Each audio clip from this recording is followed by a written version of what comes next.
கொத்து பரோட்டா. கொத்து பரோட்டானா நான் வந்து கொத்து பரோட்டான்னு சொல்லுவாங்க. நான் வந்து கொத்து சப்பாத்தி பண்ணி வச்சுட்ட பிறகு இது நான் தக்காளிலாம் வதக்கிட்டு அது பண்ண போகிறேன். எப்படி பண்ண போகிறேன்றதுக்காக எண்ணெய் காஞ்சிடுச்சு.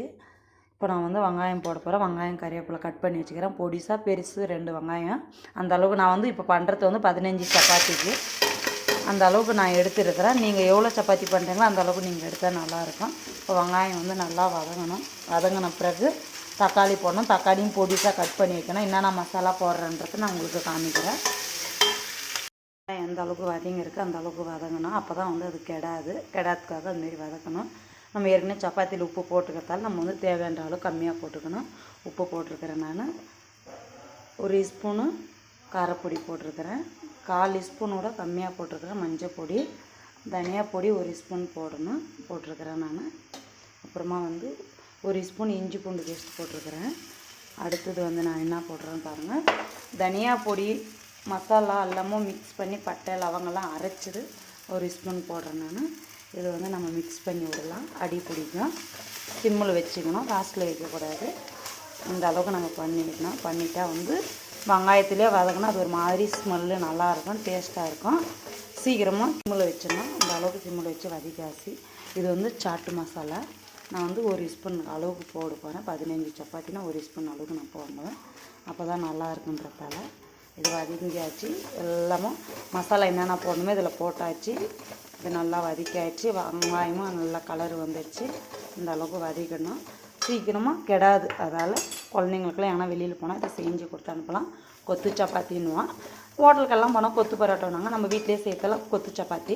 நான் இது வந்து அடிக்கடிக்கு பண்ணுவேன் இதில். அதால் இன்றைக்கி பண்ண சொல்லியிருக்காங்க. நான் பண்ணியிருக்கேன். யூடியூப்பில் போடல, இப்போ தான் ஃபஸ்ட் டைம் போடுறேன். தக்காளி வந்து 2 தக்காளி பெரிய சைஸு பொடிசாக கட் பண்ணியிருக்கிறேன். தக்காளி வந்து நல்லா வதக்கிடணும். நம்ம தண்ணி ஊற்றக்கூடாது, நல்லா வதக்கலாம். இப்போ வந்து நான் இது ஒரு 5 நிமிஷம் சிம்மில் வச்சு விட்ருக்குறேன், வதங்கட்டும்.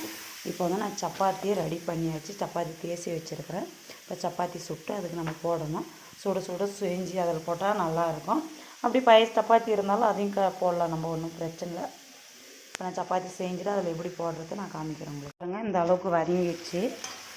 தெரியுதா உங்களுக்கு பார்க்க சொல்ல? இந்த அளவுக்கு வதங்கிருக்கு. நான் வந்து சப்பாத்தி வந்து பொடிசாக கட் பண்ணிட்டேன். நம்ம எவ்வளோ அளவு கட் பண்ணணுமோ அந்த அளவுக்கு நான் கட் பண்ணி வச்சுருக்கேன். இப்போ கட் பண்ணி வச்சு சப்பாத்தி வந்து நம்ம இதில் எடுத்து கொட்டுறோம். அவ்வளோதான். இது வந்து நம்ம அப்படியே நல்லா மிக்ஸ் பண்ணிக்கணும். இதை நம்ம அவ்வளோ ஒரு நாள் ஃபுல்லாக கூட வெளியே வச்சுருந்து சாப்பிட்லாம், கெடாது. நம்ம அந்த அளவுக்கு வந்து அதை சூடு பண்ணால் கரெக்டாக இருக்கும். அங்கே பாருங்கள் நல்லா மிக்ஸிங் பண்ணி ஆயிடுச்சு. இப்போ வந்து இது மேலே வந்து லைட்டாக வந்து நம்ம கொத்தமல்லி நம்மளுக்கு தேவையான அளவுக்கு பண்ணி நம்ம போடலாம். இப்போ பாருங்கள் இந்த அளவுக்கு மிக்ஸ் பண்ணி ஆயிடுச்சு. தெரியுதா உங்களுக்கு பார்க்க சொல்லியே தெரியும். இது வந்து கொத்து பரோட்டான்றாங்க, அது இல்லை, சப்பாத்தி தானே பண்ணியிருக்கிறது. இது வந்து எங்கன்னா வெளியில் போனால் கூட எடுத்துகிட்டு போகலாம். இந்தமாரி மிக்ஸிங் பண்ணி ஆயிடுச்சு. இப்போ வந்து நான் கொத்தமல்லி கட் பண்ணி வச்சுருக்கிறேன்.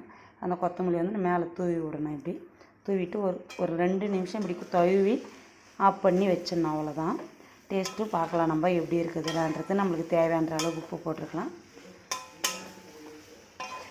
அவ்வளோதான், முடிஞ்சது.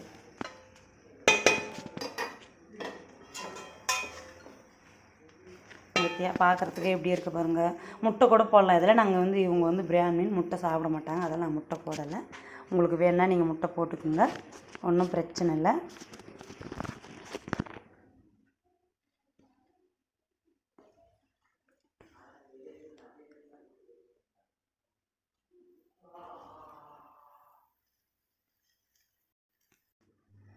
லைக் பண்ணுங்கள், கமெண்ட்